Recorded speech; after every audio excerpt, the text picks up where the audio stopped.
When the roll-up door was raised, me and Greg was greeted with a flower that we had only heard about in legend: garlic. It was woven into a wreath that hung on the glass door of an old shop. A tall bald man opened the door, looked me up and down, then Greg, and finally at the bundle we had with us. He's wearing a flak vest of some kind with a magazine pouch attached low at the side so it'd swing at his hip like a gun holster. Inside that makeshift holster was a spray can of some kind. From the flowers and the smell, I figured that it wasn't pepper spray. "Hurry up," he grumbled, and then ushered us inside. The scene inside warmed my heart a bit. The inside of the building was bare. The walls suggested that at one point it was a store of some kind, with pegboards for hooks designed to hold up goods for sale during happier times. The hooks were gone, but the pegboard remained.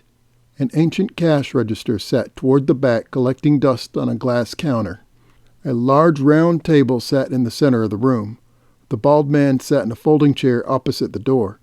5 other people sat around the table, all wearing flak vests and double-checking their ammunition. "I'm Jeff," the guy said, and he pointed at 2 women to his left. "That's Sarah and Samantha, the twins." They were not fraternal twins. Each one gave a nod almost in unison at the mention of their names, their eyes never looking up from their weapons. "The one closest to the door there is Harry. Next to him is Bob and Dweezil." Each one nodded in time at the mention of their names. No one bothered to get up or even look at us. They each had 2 Glocks set out in front of them, about 150 rounds of ammo. A couple even had hand grenades. They all wore grim faces of determination. Me and Greg waited, listening to the music of clicks and ticks of people checking and rechecking their weapons and ammunition, the soundtrack of battle preparation. "Well," I said, raising my voice over the noise, "I guess you're the one who's gonna—" "We'll escort you all the way to the drop-off," Sarah said without raising her eyes up from her equipment. "You'll find 4 pistols in the back, about 80 rounds of ammunition total, already loaded." "Each of you have at least 8 magazines. Why is it that we're only getting 2? Greg grumbled. "Because," Jeff said, "you got the very difficult job of dropping off a bag. We have the easy one of holding off every vampire in the city while you do so. We need the ammunition more than you do." "Normally Greg's an idiot," I grumbled. He gave me a glare but didn't say anything. "But this time he's right, Jeff. We need the ammunition too. Can't tell what we're going to walk into." "Well, we had plenty for you until one of you 2 idiots killed one of the older ones," Bob replied, checking his hand grenade. "When you did that, you painted a target on yourselves and everyone else in this damn city." "But that's impossible," Greg snapped. "We weren't anywhere near that bloodsucker when he—" Dweezil turned and looked at us. One of his eyes was whited out. A deep scar ran down his face from his eye socket all the way down his cheek. He merely pointed at the ankle biter. "Doesn't matter," he said. "But cheer up. You can have our ammunition when we die. How's that?" "If we can even get to it when you do," I grumbled. "Come on, Greg. Let's get loaded up." The warmth in my heart had faded into a cold bitterness. We walked back into the storeroom and found it empty except for 2 boxes and a shelf that had our pistols on it. I opened one of the boxes and found more cans of that spray. "Set the ankle biter down," I muttered as I began spraying myself with the can. The pungent odor of garlic filled the room. As I was spraying Greg down the same way, Samantha stepped into the room and grinned. "Nice cologne you found." "Vampire repellent," I muttered and pocketed the can. "Yeah, I figured," she muttered. "Well, hurry up, we're about to leave." Greg picked up the bag, and it started writhing a bit more. The ankle biter was now in obvious pain. She glared at me, then at the bag, but didn't say anything else. We stepped back into the old store and waited another 15 minutes as everyone finished their preparations. "All right, let's load up and get out of here," Jeff said. We walked back into the storeroom and over to a loading bay that had 2 large panel vans. Jeff and Samantha jumped into the driver's seats. Dweezil got into the passenger side of Jeff, Bob into the van with Samantha. Sarah and Harry got into the van with Jeff, carrying a bundle that looked exactly like mine. I didn't ask her what she was doing. I know a decoy when I see it. I grabbed Greg by the shoulder and herded him into the other van.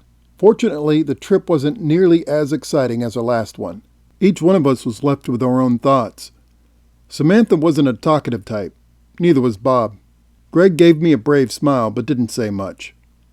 Nerves were eating away at him, I could tell. It was the same nerves that was eating away at me.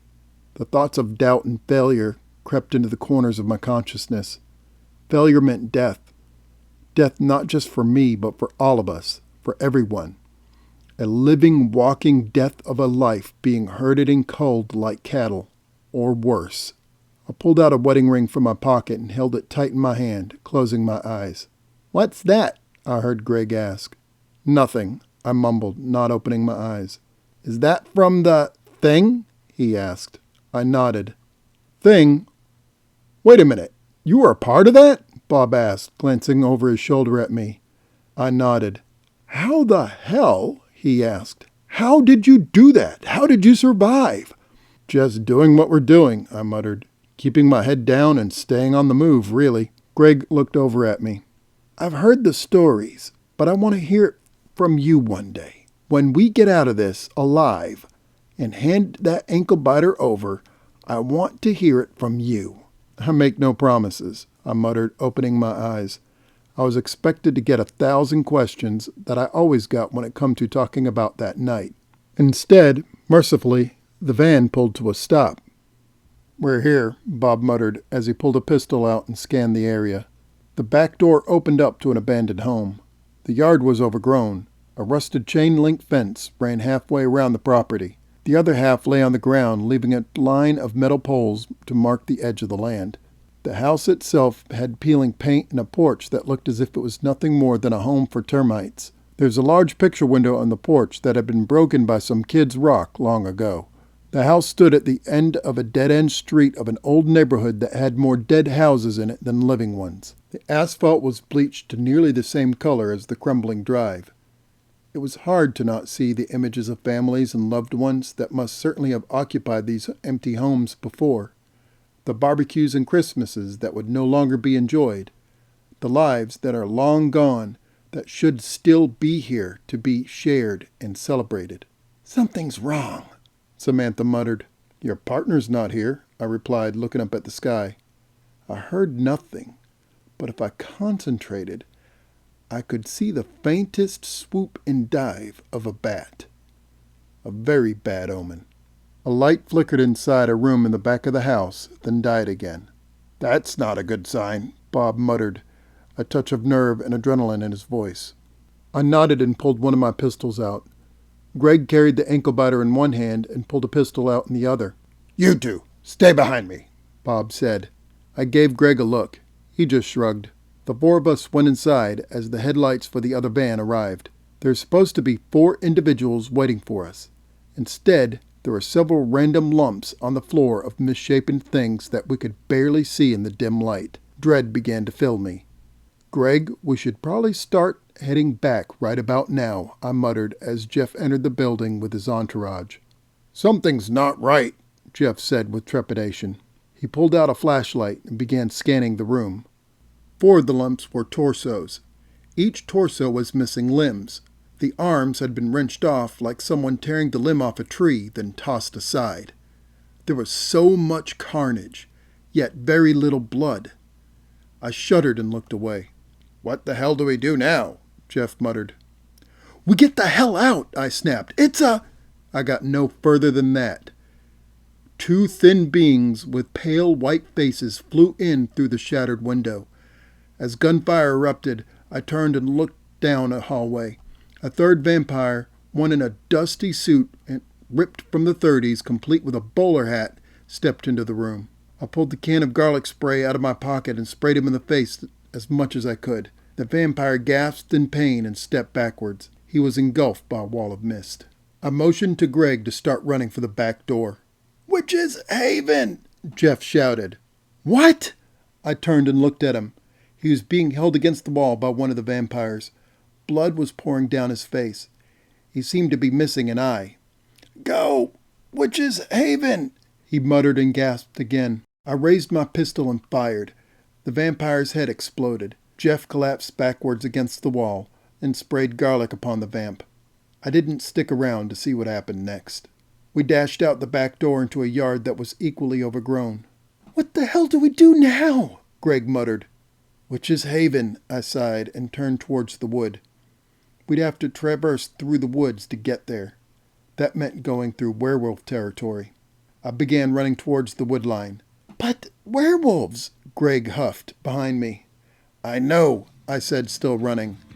"They don't like it when you trespass on their property," Greg huffed louder. "I know," I shouted back. "We don't have a choice."